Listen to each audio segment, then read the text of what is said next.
ಪ್ರಜ್ವಲ್ ರೇವಣ್ಣ ಅಶ್ಲೀಲ ವಿಡಿಯೋ ಪ್ರಕರಣಕ್ಕೆ ಸಂಬಂಧಪಟ್ಟಂತೆ ಅವರ ರಾಜತಾಂತ್ರಿಕ ಪಾಸ್ಪೋರ್ಟ್ ಅನ್ನು ರದ್ದುಗೊಳಿಸಬೇಕು ಅಂತ ಈಗಾಗಲೇ ಒಂದಷ್ಟು ಕಾನೂನು ಕ್ರಮಗಳನ್ನು ತೆಗೆದುಕೊಳ್ತಿರುವ ಹಿನ್ನೆಲೆಯಲ್ಲಿ ರಾಜತಾಂತ್ರಿಕ ಪಾಸ್ಪೋರ್ಟ್ ರದ್ದು ಮಾಡೋದಕ್ಕೆ ಒಂದಷ್ಟು ಕ್ರಮಗಳನ್ನು ತೆಗೆದುಕೊಳ್ಳಲಾಗ್ತಾ ಇದೆ. ಎಸ್ಐಟಿಯಿಂದ ನಾಳೆ ನ್ಯಾಯಾಲಯಕ್ಕೆ ಮನವಿ ಕೊಡುವಂತಹ ಸಾಧ್ಯತೆ ಕೂಡ ಇದೆ. ಇನ್ನು ಭಾರತಕ್ಕೆ ಪ್ರಜ್ವಲ್ ಬರಲಿಲ್ಲ ಅನ್ನೋದಾದ್ರೆ ಕಾನೂನು ಕ್ರಮವನ್ನು ತೆಗೆದುಕೊಳ್ಳಬೇಕಾಗತ್ತೆ.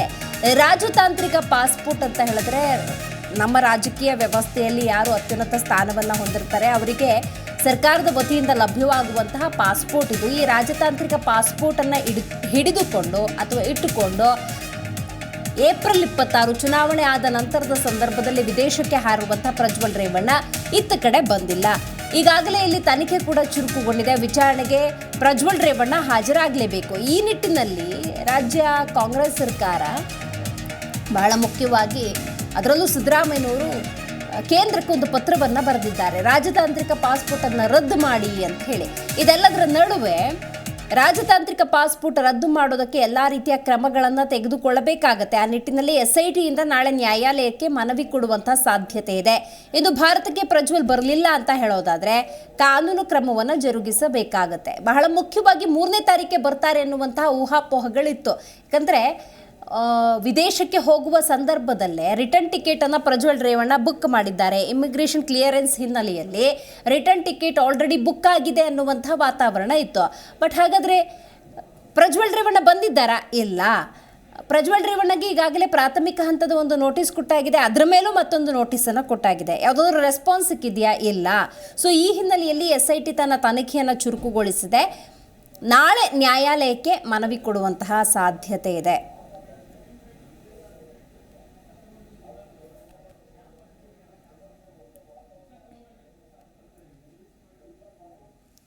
ನೋಡಿ, ರಾಜತಾಂತ್ರಿಕ ಪಾಸ್ಪೋರ್ಟ್ ಅನ್ನ ರದ್ದು ಮಾಡೋದಕ್ಕೆ ಪ್ರಮುಖವಾಗಿ ಏನು ಕಾರಣಗಳಿರುತ್ತೆ ಅನ್ನೋದು ಬಹಳ ಮುಖ್ಯ. ಬನ್ನಿ ಅದನ್ನು ಕೂಡ ನೋಡ್ತಾ ಹೋಗೋಣ. ಪಾಸ್ಪೋರ್ಟ್ ರದ್ದು ಮಾಡೋದಕ್ಕೆ ಎಸ್ಐಟಿ ಕೊಡುವಂತಹ ಕಾರಣಗಳೇನು? ಬಹಳ ಮುಖ್ಯವಾಗಿ ತನಿಖೆಯನ್ನು ಚುರುಕುಗೊಳಿಸಿದೆ ಎಸ್ಐಟಿ. ಇದರಲ್ಲಿ ಪ್ರಮುಖವಾಗಿ ನಾವು 3 ಕಾರಣವನ್ನು ನೋಡಬೇಕಾಗುತ್ತೆ. ಪ್ರಜ್ವಲ್ ರೇವಣ್ಣ ಮೇಲೆ ಅತ್ಯಾಚಾರ ಪ್ರಕರಣ ದಾಖಲಾಗಿದೆ. ಹಾಲಿ ಸಂಸದರಾಗಿದ್ದರೂ ಕೂಡ ಈ ಬಾರಿ ಚುನಾವಣೆಯಲ್ಲಿ ಸ್ಪರ್ಧೆ ಮಾಡ್ತಿದ್ರು ಕೂಡ ರಾಜತಾಂತ್ರಿಕ ಪಾಸ್ಪೋರ್ಟ್ ಅನ್ನು ಹಿಡ್ಕೊಂಡೇ ಆತ ವಿದೇಶಕ್ಕೆ ಹಾರಿರುವುದರಿಂದಾಗಿ ಅವರ ಮೇಲೆ ಅತ್ಯಾಚಾರ ಪ್ರಕರಣವೇ ದಾಖಲಾಗಿರುವುದರಿಂದಾಗಿ ಈ ಕಾರಣವನ್ನು ಎಸ್ಐಟಿ ಕೋರ್ಟ್ನ ಮುಂದೆ ಇಡಬಹುದು. ರೈಟ್. ಲೈಂಗಿಕ ದೌರ್ಜನ್ಯದ ಪ್ರಕರಣದಲ್ಲಿಯೂ ಪ್ರಜ್ವಲ್ ಆರೋಪಿಯಾಗಿದ್ದಾರೆ. ಲೈಂಗಿಕ ದೌರ್ಜನ್ಯದ ಪ್ರಕರಣದ ಸೆಕ್ಷನ್ಗಳೇ ಬೇರೆ ಇರ್ತವೆ, ಅತ್ಯಾಚಾರ ಆಗಿದೆ ಅನ್ನುವಂಥ ಸೆಕ್ಷನ್ಗಳೇ ಬೇರೆ ಇರುತ್ತೆ. ಸೊ ಎರಡೂ ಕಾರಣಗಳನ್ನು ಕೋರ್ಟ್ ಮುಂದೆ ಎಸ್ಐಟಿ ಪ್ರಸ್ತುತಪಡಿಸಬಹುದು. ಲೈಂಗಿಕ ದೌರ್ಜನ್ಯದ ವಿಡಿಯೋಗಳು ಇದ್ದಾವೆ, ಅವುಗಳ ಬಗ್ಗೆ ತನಿಖೆ ಆಗಬೇಕು ಅಂದ್ರೆ ಸ್ವತಃ ಪ್ರಜ್ವಲ್ ರೇವಣ್ಣ ಬೇಕೇ ಬೇಕು. ವಿದೇಶದಿಂದ ಆತ ಭಾರತಕ್ಕೆ ಬರಲೇಬೇಕು. ಈ ಪ್ರಮುಖ 3 ಕಾರಣಗಳನ್ನು ಎಸ್ಐಟಿ ಕೊಡುವಂಥ ಸಾಧ್ಯತೆ ಇದೆ.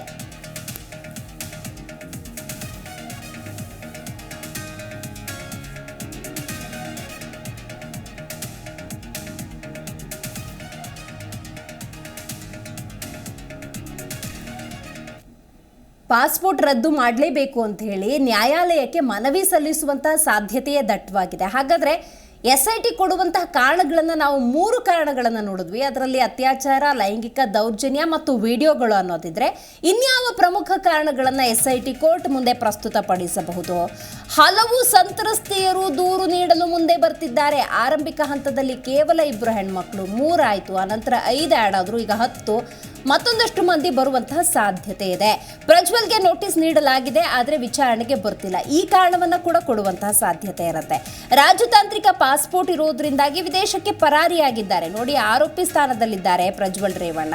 ಇವರು ತಮ್ಮ ಪಾಸ್ಪೋರ್ಟ್ ಅನ್ನ ದುರ್ಬಳಕೆ ಮಾಡಿಕೊಂಡಿದ್ದಾರೆ. ಇದನ್ನು ಒಪ್ಪಿಕೊಳ್ಳೋದಕ್ಕೆ ಸಾಧ್ಯ ಇಲ್ಲ. ಹಾಗಾಗಿ ಈ ಕಾರಣವನ್ನ ಕೂಡ ಕೋರ್ಟ್ ಮುಂದೆ ಎಸ್ಐಟಿ ಪ್ರಸ್ತುತಪಡಿಸೋ ಸಾಧ್ಯತೆ ಇದೆ.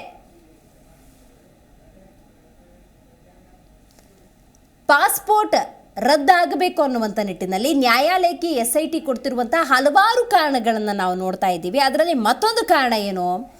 ಬಹಳ ಮುಖ್ಯವಾಗಿ ಯಾವ ದೇಶಕ್ಕೆ ಬೇಕಾದರೂ ಪರಾರಿಯಾಗಿ ತಲೆಮರೆಸ್ಕೊಳ್ಬಹುದು. ನೋಡಿ, ಪ್ರಕರಣ ದಾಖಲಾಗಿದೆ, ಸೆಕ್ಷನ್ಗಳನ್ನು ಹಾಕಲಾಗಿದೆ, FIR ಆಗಿದೆ. ಇಂಥ ಸಂದರ್ಭದಲ್ಲಿ ಆರೋಪಿ ಸ್ಥಾನದಲ್ಲಿದ್ದವರ ವಿಚಾರಣೆ ಆಗಲೇಬೇಕು. ಆದರೆ ಇದೇ ಪಾಸ್ಪೋರ್ಟನ್ನು ಹಿಡ್ಕೊಂಡು ಎಲ್ಲಿ ಬೇಕಾದರೂ ಪರಾರಿಯಾಗಬಹುದು, ತಲೆಮರೆಸ್ಕೊಳ್ಬಹುದು. ಹಾಗಾಗಿ ಈ ಕಾರಣವನ್ನು ಎಸ್ಐಟಿ ನೀಡಬಹುದು. ಪಾಸ್ಪೋರ್ಟ್ ರದ್ದು ಮಾಡಿದ್ರೆ ವಿದೇಶದಲ್ಲೇ ಉಳಿಯಬಹುದು. ಇದು ಬಹಳ ಮುಖ್ಯವಾದಂಥ ಕಾರಣ. ವಿಚಾರಣೆಗೆ ಹಾಜರಾಗದೆ ವಿಚಾರಣೆಯಿಂದ ತಪ್ಪಿಸಿಕೊಳ್ಳುವ ಎಲ್ಲ ಪ್ರಯತ್ನ ಪ್ರಜ್ವಲ್ ರೇವಣ್ಣ ಕಡೆಯಿಂದ ಆಗತ್ತೆ. ವಿದೇಶದಲ್ಲೇ ಉಳಿದುಕೊಳ್ಳುವಂತಹ ಸಾಧ್ಯತೆ ಇರೋದ್ರಿಂದಾಗಿ ಈ ಪಾಸ್ಪೋರ್ಟನ್ನು ರದ್ದು ಮಾಡಬೇಕು ಅಂತ SIT ನ್ಯಾಯಾಲಯಕ್ಕೆ ಕಾರಣಗಳನ್ನು ಸಲ್ಲಿಸಬಹುದು. ಇಲ್ಲವಾದರೆ ಯಾವುದೇ ಕ್ಷಣದಲ್ಲಾದರೂ ವಿದೇಶದಲ್ಲಿ ಬಂಧಿಸಬಹುದು. ಒಂದು ಪಕ್ಷ ಆ ಪಾಸ್ಪೋರ್ಟ್ ರದ್ದಾಯಿತು ಅನ್ನೋದಾದರೆ ಆ ಪಾಸ್ಪೋರ್ಟ್ನ ಬಳಕೆ ಮಾಡಿಕೊಂಡು ಆತ ಎಲ್ಲಿಂದ ಎಲ್ಲಿಗೆ ಬೇಕಾದರೂ ಹಾರಬಹುದು ಅನ್ನುವಂಥ ವಿಶ್ವಾಸ ಲಭ್ಯವಾಗಿಬಿಟ್ರೆ ಆತ ಭಾರತಕ್ಕೆ ಬರೋದೇನೇ ಇರಬಹುದು. ಈ ನಿಟ್ಟಿನಲ್ಲಿ ಅದು ರದ್ದಾಗಬೇಕು. ರದ್ದಾಗ್ತಾ ಇದ್ದಂತೆ ಯಾವುದೇ ಕ್ಷಣದಲ್ಲಾದರೂ ಕೂಡ ಅವರನ್ನು ವಿದೇಶದಲ್ಲೇ ಬಂಧಿಸುವಂಥ ಸಾಧ್ಯತೆ ಇರುತ್ತೆ. ಹಾಗಾಗಿ ಈ ಎಲ್ಲ ಪ್ರಮುಖ ಕಾರಣಗಳನ್ನು ನ್ಯಾಯಾಲಯಕ್ಕೆ ಸಲ್ಲಿಸುವಂಥ ಸಾಧ್ಯತೆ ದಟ್ಟವಾಗಿದೆ. ನೋಡಬೇಕು ಹಾಗಾದರೆ ನ್ಯಾಯಾಲಯ ಯಾವ ತೀರ್ಮಾನಕ್ಕೆ ಬರುತ್ತೆ ಅಂತ ಹೇಳಿ. ನೋಡಿ, ರಾಜತಾಂತ್ರಿಕ ಪಾಸ್ಪೋರ್ಟ್ ಅಂದಾಗ ಅವರ ನಮ್ಮ ಈ ರಾಜಕೀಯ ವ್ಯವಸ್ಥೆಯಲ್ಲಿ ಅತ್ಯುನ್ನತ ಸ್ಥಾನದಲ್ಲಿದ್ದವರಿಗೆ ಸಿಗುವಂತಹ ಒಂದು ಸೌಲಭ್ಯ, ಅದನ್ನು ಸಂಪೂರ್ಣವಾಗಿ ಪ್ರಜ್ವಲ್ ರೇವಣ್ಣ ಇಲ್ಲಿ ದುರ್ಬಳಕೆಯನ್ನು ಮಾಡಿಕೊಂಡಿದ್ದಾರೆ.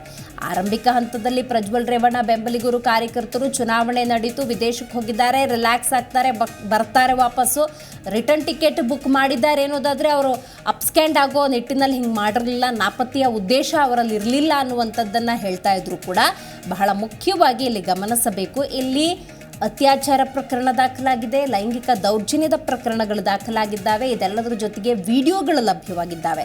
ಸೊ ಈ ನಿಟ್ಟಿನಲ್ಲಿ ತೀವ್ರ ರೀತಿಯ ವಿಚಾರಣೆ ನಡಿಬೇಕು ಅಂತ ಹೇಳಿದ್ರೆ ಸ್ವತಃ ಪ್ರಜ್ವಲ್ ರೇವಣ್ಣ ಬೇಕು. ಹಾಗೆಯೇ ಪ್ರೈಮರಿ ಡಿವೈಸ್ ಅಂತ ಏನು ಕರಿತೀವಿ, ಮೊಬೈಲ್, ಅದು ಕೂಡ ಬಹಳ ಮುಖ್ಯ ಆಗಿರೋದ್ರಿಂದಾಗಿ ಕೂಲಂಕುಷ ತನಿಖೆ ಆಗಬೇಕು. ತಪ್ಪಿತಸ್ಥರಿಗೆ ಶಿಕ್ಷೆ ಆಗಬೇಕು, ಅನ್ಯಾಯಕ್ಕೊಳಗಾದವರಿಗೆ ಒಂದು ನ್ಯಾಯ ಸಿಗಬೇಕು ಅನ್ನೋದಾದರೆ ಖಂಡಿತವಾಗ್ಲೂ ಇಲ್ಲಿ ಬಹಳ ಮುಖ್ಯವಾಗಿ ಪ್ರಜ್ವಲ್ ರೇವಣ್ಣ ಅವಶ್ಯಕತೆ ಇದೆ. ನೋಡಿ, ಸದ್ಯದ ಸಿಚುವೇಶನನ್ನು ಪ್ರಜ್ವಲ್ ರೇವಣ್ಣ ತಮಗೆ ಹೇಗೆ ಬೇಕೋ ಹಾಗೆ ಬಳಸ್ಕೊಂಡಿದ್ದಾರೆ ಅನ್ನೋದಕ್ಕೆ ಇದೊಂದು ಸ್ಪಷ್ಟ ನಿದರ್ಶನ. ಯಾಕಂತ ಹೇಳಿದ್ರೆ ನೋಡಿ, ರಾಜತಾಂತ್ರಿಕ ಪಾಸ್ಪೋರ್ಟ್ ಏನಿದೆ, ಆ ಪಾಸ್ಪೋರ್ಟ್ನ ದುರ್ಬಳಕೆಯನ್ನು ಈ ಮೂಲಕ ಮಾಡ್ಕೊಂಡಿದ್ದಾರೆ ಅಂತ ಹೇಳಿದ್ರೆ ಯಾಕೆ ತಪ್ಪಾಗೋದಿಲ್ಲ ಅಂತ ಹೇಳಿದ್ರೆ ಸತ್ಯದಲ್ಲಿ ಇದ್ದಿತ್ತು ಅನ್ನೋದಾಗಿದ್ದರೆ, ತಾನು ಯಾವುದೇ ರೀತಿಯ ತಪ್ಪು ಮಾಡಿಲ್ಲ ಅನ್ನೋದೇ ಆಗಿದ್ದರೆ ಖಂಡಿತವಾಗ್ಲೂ ಯಾವುದೇ ಕ್ಷಣದಲ್ಲಾದರೂ ಭಾರತಕ್ಕೆ ಬಂದರೂ ಆ SIT ವಿಚಾರಣೆಯನ್ನು ಹಾಜರಾಗಬೇಕಾಗಿತ್ತು. ಬಟ್ ಅಂಥ ಯಾವುದೇ ಲಕ್ಷಣಗಳು ಕಂಡು ಬರ್ತಾ ಇಲ್ಲ ಪ್ರಜ್ವಲ್ ರೇವಣ್ಣ ವಿಚಾರದಲ್ಲಿ. ಒಂದು ಟ್ವಿಟರಲ್ಲಿ ಪ್ರಕರಣ ಕಾವು ಪಡಿತಾ ಇದ್ದಂತೆ ಸತ್ಯಕ್ಕೆ ಜಯವಾಗುತ್ತೆ, ಬರ್ತೀನಿ ನಾನು ಅನ್ನುವಂಥ ಒಂದು ಮೆಸೇಜನ್ನು ಪಾಸ್ ಮಾಡಿದರೆ ಹೊರತು ಅದಕ್ಕೆ ಸಂಬಂಧಪಟ್ಟಂಥ ಇನ್ನುಳಿದ ಯಾವುದೇ ರೀತಿಯ ಬೆಳವಣಿಗೆಗಳು ನಡೆದಿಲ್ಲ. ಹಾಗಾಗಿ ಇಮಿಡಿಯೇಟಾಗಿ ವಶಕ್ಕೆ ಪಡೆದುಕೊಳ್ಳುವಂಥ ಎಲ್ಲ ಪ್ರಯತ್ನವನ್ನು SIT ಮಾಡ್ತಾ ಇದೆ. ಈಗಾಗಲೇ ಸಂತ್ರಸ್ತೆಯರ ಹೇಳಿಕೆಯನ್ನು ಪಡೆದುಕೊಂಡಿದೆ. ಈ ಕೇಸ್ ಮತ್ತಷ್ಟು ಉಲ್ಬಣಗೊಳ್ಳುವಂತಹ ಸಾಧ್ಯತೆ ಇದೆ. ಎಲ್ಲ ಆಯಾಮಗಳಲ್ಲೂ ಕೂಡ SIT ತನಿಖೆ ಮಾಡ್ತಿರೋದ್ರಿಂದಾಗಿ ಬಹಳ ಮುಖ್ಯವಾಗಿ ಇಲ್ಲಿ ಗಮನಿಸಬೇಕಾದ ಒಂದು ಅಂಶ ಹೇಳಿದ್ರೆ ಪ್ರಜ್ವಲ್ ರೇವಣ್ಣ.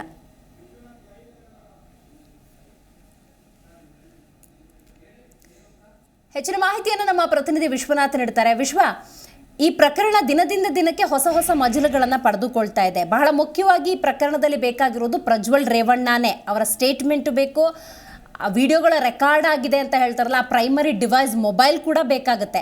ಸೊ ನ್ಯಾಯಾಲಯಕ್ಕೆ SIT ಆ ರಾಜತಾಂತ್ರಿಕ ಪಾಸ್ಪೋರ್ಟನ್ನು ರದ್ದು ಮಾಡಬೇಕು ಅನ್ನುವಂತಹ ಪ್ರಮುಖ ಕಾರಣಗಳನ್ನು ಒದಗಿಸಿದ್ರೆ ನ್ಯಾಯಾಲಯದ ತೀರ್ಮಾನ ಯಾವ ರೀತಿ ಇರಬಹುದು ಅನ್ನುವಂತಹ ಕುತೂಹಲ. ಯಾಕಂತ ಹೇಳಿದ್ರೆ SIT ತನ್ನ ಪ್ರಯತ್ನವನ್ನು ಮಾಡ್ತಾ ಇದೆ. ಇಲ್ಲಿ ಸಂತ್ರಸ್ತೆಯ ಸಂಖ್ಯೆ ಕೂಡ ಜಾಸ್ತಿ ಆಗ್ತಿರೋದ್ರಿಂದಾಗಿ ಈ ಕೇಸ್ ಯಾವ ಹಂತದಲ್ಲಿದೆ, ಪಾಸ್ಪೋರ್ಟ್ ರದ್ದಾಗುವಂಥ ಚಾನ್ಸಸ್ ಎಷ್ಟಿದೆ ಅಂತ ವಿಶ್ವ? ದಿವ್ಯಾ, ಖಂಡಿತವಾಗಲೂ ಈಗಾಗಲೇ SIT ಅಧಿಕಾರಿಗಳು ಕೂಡ ಸಕಲ ಸಿದ್ಧತೆಯನ್ನು ಕೂಡ ಮಾಡಿಕೊಂಡಿರುವಂಥದ್ದು. ಪ್ರಮುಖವಾಗಿ ಇಲ್ಲಿ ಗಮನಿಸಬೇಕಾದ ಸಂಗತಿ ಅಂತಂದರೆ ಪ್ರಕರಣ ದಾಖಲಾಗೋಕ್ಕೂ ಮುಂಚೆನೇ ವಿದೇಶಕ್ಕೂ ಕೂಡ ಹಾರಿರ್ತಾರೆ ಪ್ರಜ್ವಲ್ ರೇವಣ್ಣ.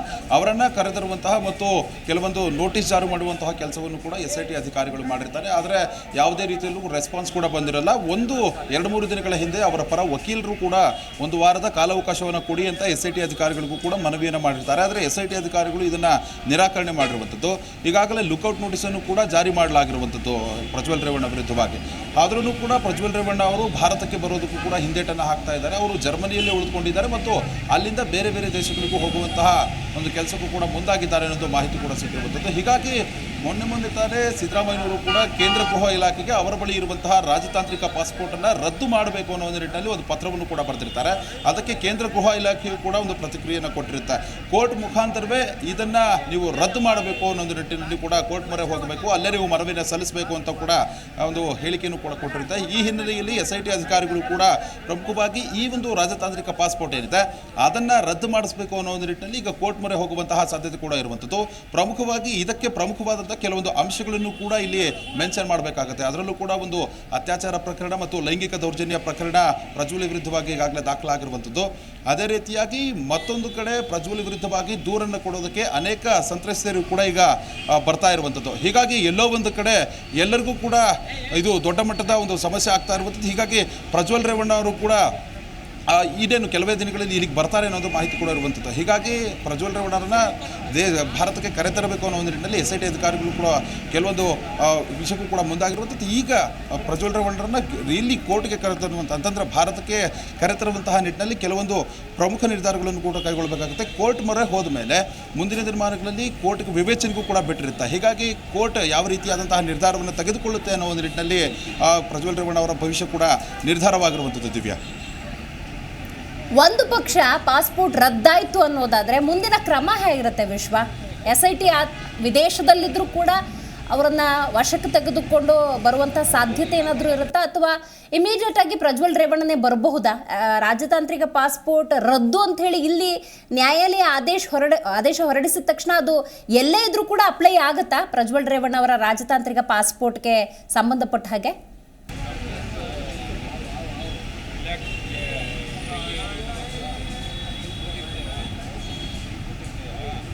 ವಿಶ್ವ, ನನ್ನ ಧ್ವನಿ ಕೇಳಿಸ್ತಾ ಇದ್ರೆ? ಓಕೆ, ಸಂಪರ್ಕ ಸಾಧ್ಯವಾಗ್ತಾ ಇಲ್ಲ. ಮತ್ತೊಮ್ಮೆ ನಮ್ಮ ಪ್ರತಿನಿಧಿಯನ್ನು ಸಂಪರ್ಕ ಮಾಡುವಂಥ ಪ್ರಯತ್ನವನ್ನು ಮಾಡೋಣ. ನೋಡಿ, SIT ಅಂದ ಸಂದರ್ಭದಲ್ಲಿ ಈಗಾಗಲೇ ಪ್ರಮುಖ ಕಾರಣಗಳನ್ನು ಕೋರ್ಟ್ ಮುಂದೆ ಪ್ರಸ್ತುತಪಡಿಸುತ್ತೆ. ಈ ಕಾರಣಗಳಿಗಾಗಿ ಪ್ರಜ್ವಲ್ ರೇವಣ್ಣ ಅವರ ರಾಜತಾಂತ್ರಿಕ ಪಾಸ್ಪೋರ್ಟನ್ನು ರದ್ದು ಮಾಡಬೇಕು ಅಂತ. ಯಾವುದಾ ಪ್ರಮುಖ ಕಾರಣಗಳು? ನೋಡಿ, ಅವ್ರ ಮೇಲೆ ಅತ್ಯಾಚಾರ ಕೇಸೇ ಇದೆ. ಬಹಳ ಮುಖ್ಯವಾಗಿ ಲೈಂಗಿಕ ದೌರ್ಜನ್ಯದ ಪ್ರಕರಣದಲ್ಲಿ ಪ್ರಜ್ವಲ್ ರೇವಣ್ಣ ಪ್ರಮುಖ ಆರೋಪಿಯಾಗಿದ್ದಾರೆ. ನೋಡಿ, ಹಲವಾರು ವಿಡಿಯೋಗಳು ಸಿಕ್ಕಿದ್ದಾವೆ. ಹಲವು ಸಂತ್ರಸ್ತಿಯರು ಈಗಾಗಲೇ ಮುಂದೆ ಬರ್ತಿದ್ದಾರೆ. ಅವ್ರಿಗೆ ನೋಟಿಸ್ ನೀಡಲಾಗಿದೆ, ಆದರೂ ಕೂಡ ಯಾವುದೇ ರೀತಿಯ ಪ್ರತಿಕ್ರಿಯೆಯನ್ನು ಪ್ರಜ್ವಲ್ ರೇವಣ್ಣ ಕೊಡ್ತಾ ಇಲ್ಲ. ವಿದೇಶದಲ್ಲಿ ಈಗಾಗಲೇ ನೆಲೆಸಿರುವಂತಹ ಪ್ರಜ್ವಲ್ ರೇವಣ್ಣ ರಾಜತಾಂತ್ರಿಕ ಪಾಸ್ಪೋರ್ಟನ್ನು ಹೊಂದೇ ಅವ್ರು ಹೋಗಿರೋದ್ರಿಂದಾಗಿ ಅದನ್ನು ರದ್ದು ಮಾಡಬೇಕು. ನಾವೇನಾದ್ರು ಆ ರಾಜತಾಂತ್ರಿಕ ಪಾಸ್ಪೋರ್ಟನ್ನು ರದ್ದು ಮಾಡಲಿಲ್ಲ ಅಂದರೆ ದೇಶದಿಂದ ದೇಶಕ್ಕೆ ಅಲ್ಲೇ ಆತ ಉಳಿದುಕೊಳ್ಳುವಂತಹ ಸಾಧ್ಯತೆ ಇರುತ್ತೆ. ಹಾಗಾಗಿ ವಿದೇಶದಲ್ಲಿದ್ದರೂ ಕೂಡ ಆತನನ್ನು ಬಂಧಿಸಬೇಕು ಅನ್ನೋದಾದರೆ ಖಂಡಿತವಾಗ್ಲೂ ಆ ರಾಜತಾಂತ್ರಿಕ ಪಾಸ್ಪೋರ್ಟ್ ಏನಿದೆ ಅದನ್ನು ರದ್ದು ಮಾಡಬೇಕು ಅಂಥೇಳಿ SIT ನ್ಯಾಯಾಲಯದ ಮೊರೆ ಹೋಗುವಂತಹ ಸಾಧ್ಯತೆ ಇರುತ್ತೆ. ಸೊ ಇಲ್ಲಿ ಆ ವಿಚಾರಣೆ ನಡೆದಾಗ ಏನಾಗುತ್ತೆ ಅನ್ನೋದು ಬಹಳ ಮುಖ್ಯ. ವಿಶ್ವ, SIT ಪ್ರಮುಖ ಕಾರಣಗಳನ್ನು ಕೋರ್ಟ್ ಮುಂದೆ ಇಟ್ಟು ರಾಜತಾಂತ್ರಿಕ ಪಾಸ್ಪೋರ್ಟ್ ರದ್ದಾಗಬೇಕು ಅನ್ನುವಂಥ ಮನವಿಯನ್ನು ಸಲ್ಲಿಸಿದಾಗ ಒಂದು ಪಕ್ಷ ನ್ಯಾಯಾಲಯ ಎಸ್, ಈ ನಿಮ್ಮ ಪ್ರಮುಖ ಕಾರಣಗಳನ್ನು ನಾವು ಅಕ್ಸೆಪ್ಟ್ ಮಾಡಿದ್ದೀವಿ, ಆ ರಾಜತಾಂತ್ರಿಕ ಪಾಸ್ಪೋರ್ಟ್ ರದ್ದು ಅನ್ನೋದಾದರೆ ಪ್ರಜ್ವಲ್ ರೇವಣ್ಣ ವಿದೇಶದಲ್ಲಿ ಅದೆಲ್ಲೇ ಇದ್ದರೂ ಕೂಡ ಈ ಒಂದು ನೋಟಿಸ್ ಅಪ್ಲೈ ಆಗುತ್ತಾ? ಯಾವುದೇ ಕ್ಷಣದಲ್ಲೂ SIT ತಂಡ ಹೋಗಿ ಆತನನ್ನು ವಶಕ್ಕೆ ಪಡೆದುಕೊಳ್ಳಬಹುದಾ? ದಿವ್ಯಾ, ಖಂಡಿತವಾಗ್ಲಿ ರಾಜತಾಂತ್ರಿಕ ಪಾಸ್ಪೋರ್ಟ್ ಏನಾದರೂ ಕೋರ್ಟ್ ರದ್ದು ಮಾಡಿತು ಅಂತಂದರೆ ಆ ಒಂದು ದೇಶದಲ್ಲಿ ಪ್ರಜ್ವಲ್ ರೇವಣ್ಣ ಹೆಚ್ಚು ದಿನ ಉಳಿಯೋಕ್ಕಾಗೋದಿಲ್ಲ. ಅವರು ಕೂಡ ಗಡಿಪಾರು ಮಾಡುವಂತಹ ಪ್ರಕ್ರಿಯೆ ಕೂಡ ಇರುವಂಥದ್ದು. ಅದು ಎಷ್ಟು ದಿನಗಳ ಒಳಗಾಗಿ ಅಂತಂದರೆ ಎಲ್ಲಾದರೂ ಪಾಸ್ಪೋರ್ಟ್ ಇಲ್ಲದೇ ಬೇರೆ ಬೇರೆ ದೇಶಗಳಿಗೂ ಕೂಡ ಇವರು ಹೋಗೋದಕ್ಕೂ ಕೂಡ ಸಾಧ್ಯ ಆಗೋದಿಲ್ಲ. ಇನ್ನು ಲುಕ್ಔಟ್ ನೋಟಿಸ್ ಜಾರಿ ಆಗಿರೋದ್ರಿಂದ ಇನ್ನು ರೆಡ್ ಕಾರ್ನರ್ ನೋಟಿಸನ್ನು ಕೂಡ ಇವರಿಗೆ ಸರ್ವ್ ಮಾಡುವಂತಹ ಸಾಧ್ಯತೆ ಕೂಡ ಇದೆ. ಹೀಗಾಗಿ ಅಧಿಕಾರಿಗಳು ಕೂಡ ಇಲ್ಲಿ ಏರ್ಪೋರ್ಟ್ನಲ್ಲಿ ಇರುವಂತಹ ಅಧಿಕಾರಿಗಳು ಕೂಡ ಇವರನ್ನು ಲಾಕ್ ಮಾಡಬಹುದು. ತದನಂತರ SIT ಅಧಿಕಾರಿಗಳಿಗೂ ಕೂಡ ಹಸ್ತಾಂತರ ಮಾಡುವಂತಹ ಕೆಲಸ ಕೂಡ ಮಾಡ್ತಾರೆ. ಒಟ್ಟಾರೆಯಾಗಿ ಈ ಪ್ರಕರಣದಲ್ಲಿ ರಾಜತಾಂತ್ರಿಕ ಪಾಸ್ಪೋರ್ಟ್ ಅಂದರೆ ಏನಾದರೂ ಕ್ಯಾನ್ಸಲ್ ಮಾಡಿದ್ರು ಅಂತಂದ್ರೆ, ರದ್ದು ಮಾಡಿದ್ರು ಅಂತಂದರೆ ಪ್ರಜ್ವಲ್ ರೇವಣ್ಣ ಮತ್ತಷ್ಟು ಸಂಕಷ್ಟಕ್ಕೂ ಕೂಡ ಒಳಗಾಗಬಹುದು. ಅದೇ ರೀತಿಯಾಗಿ ಆ ದೇಶದಲ್ಲಿ ಉಳಿದುಕೊಳ್ಳುವಂತಹ ಯಾವುದೇ ಲೆಕ್ಕಾಚಾರಗಳು ಕೂಡ ಇರೋದಿಲ್ಲ. ಅಲ್ಲಿರುವಂತಹ ಅಧಿಕಾರಿಗಳು ಕೂಡ ಇವರನ್ನು ಗಡಿಪಾರು ಮಾಡುವಂತಹ ಪ್ರಕ್ರಿಯೆಯೂ ಕೂಡ ಮುಂದಾಗ್ತಾರೆ. Divya, right Vishwa, thank you ಮಾಹಿತಿಗಾಗಿ.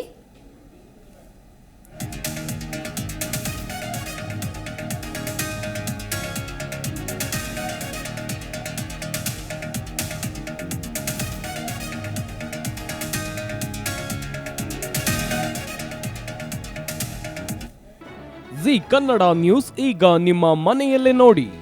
ಎಲ್ಲ ಕೇಬಲ್ಗಳಲ್ಲಿ ಈಗ ಲಭ್ಯ. Sun Direct, 292, Jio TV 1334, U digital 162, SITI cable 51, GTPL 17, Abhishek cables 821, Rockline telecommunication 51, Shri Basaveshwara number 60, Vinayaka digital number 53, in digital number 896ರಲ್ಲಿ ನಿಮ್ಮಿಸ್ತದ ಜಿ ಕನ್ನಡ ನ್ಯೂಸ್ ನೋಡಿ ಆನಂದಿಸಿ.